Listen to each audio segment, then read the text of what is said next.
Hi friends, this is Sarah from Crafting and Relaxing. Welcome and thank you so much for joining me. I really appreciate each and every one of you, whether you're brand new or you've been with me since the beginning. Thanks so much for being here, and if you haven't subscribed yet, be sure to click subscribe. Today I'm going to share with you what I did for January for Smash That Small Paper Pad. It's tricky to say.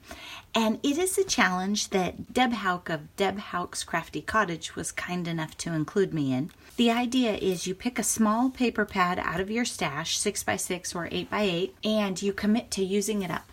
And it doesn't have to be in the same month. You just have to stick with it and use the whole thing. So for January, I selected Authentique Glamour. And it is fabulous, isn't it? Oh my gosh. So I picked it out and I wasn't sure what I was going to use it for. And then I had a recommendation from Lorraine Barton, and she has a channel too. And she said that Glamour would make a great journal. And I thought about it, and I haven't really gotten into 6x6 journals. But when I started looking at this paper, she was right, because it has really encouraging sentiments in it. And so I'll walk you through and show you. I haven't decided exactly what I'm going to do with all the rest of the paper, so I may still embellish this a little bit more, but I might use the rest of it for cards. We'll see.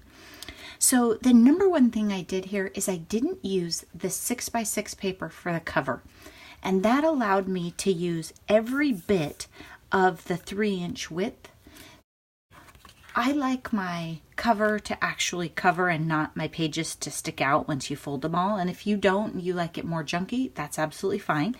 So to do that, my cover has to be bigger than my pages. So if I want my pages to have the full 3 inches, I need to get this either from a 12x12, like I did for Auburn Lane's journal, or from something else in my stash. And I happen to have this beautiful mirror paper, mirror blue, that was from that amazing garage sale. And the blue's not exact, but it's pretty and I love it, so it's fine. I think this is probably going to be something for me because I'm in love with this journal. I don't know. Maybe I'll do something else with it later, but for now I'm going to let it sit around and look at it. So on the front, I used the sentiment that said, keep smiling because life is a beautiful thing and there's so much to smile about. And then this is a patterned paper from the collection. On the inside, I made a little, like a journal page or something that you can embellish. I like to use ones that have a light color on the back so you can write on them. And I tore the edge of this paper, but then I used a circle punch to give it a rounded edge. I was just trying something I hadn't tried. And I'll come back and embellish this when I decide a little more about what I'm going to use it for, if it's for me. You know, because everything you use in your journal doesn't have to match like that. I think I'm going to make it a little bit more junky. I'm not a 1 in a million kind of girl. I'm a once in a lifetime kind of woman. That is amazing. Love it. Then on this page, she needed a hero, so that's what she became. And in the collection, these were on the page of sentiments, but I left the image and this together. So when you're cutting them out, especially Authentique gave you 4 pages of sentiments, so you can cut them up in different ways, not necessarily chop every image and sentiment separately. And if you wanted, you could remount them together on the same thing. Then I have an image down here where I inked the edges and layered it with a piece of paper, and it's a tuck spot. And here, oh, I love pockets, and I've torn the edge and inked it with some black ink. So you can just tuck stuff in there and leave it. And then here, same idea. If you haven't seen my journal videos or watched Cat and Paws, who is Gretchen, she makes these amazing journals, and I just take them and change them up and use different sizes, but the overall inspiration is from her.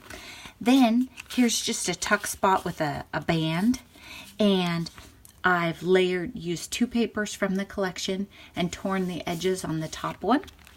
And I like to be sure that the pages contrast really nicely when I do that, because otherwise I just feel like it blends in and it's not as obvious that it's a tuck spot. So if you want to give it as a gift, they might not know. Mirror, mirror on the wall, I'll always get up after I fall, and whether I run, walk, or have to crawl, I'll set my goals and achieve them all. I like it. It's a little bit rhymey for me, but very cool. And I rounded all the corners, and I stitched the journal together. And here, another tuck spot right here. And, oh, this one is, it's a band up in the corner. Just, I don't know. I just wanted to try something different. So I like to have a variety of places that you can tuck. And on this one, I didn't make this a pocket because I didn't want to give up any inch at all of this paper. And sometimes I like to put pockets in the middle and have them be smaller. And then I decided I was going to leave the strings long in case I want to put a charm on it. So just haven't decided. We'll see. Then here's another page with a pocket. And this one, I do this sometimes. I kind of took my finger and curled it up a little. Just interest. I do that sometimes when I tear the edges. And I love the script and the floral. And I just love this paper. Thought it was great fun. Ooh, I love this one. This is a great reminder.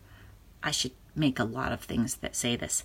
Classy is when you have a lot to say, but you remain silent in front of fools. And how beautiful is that paper?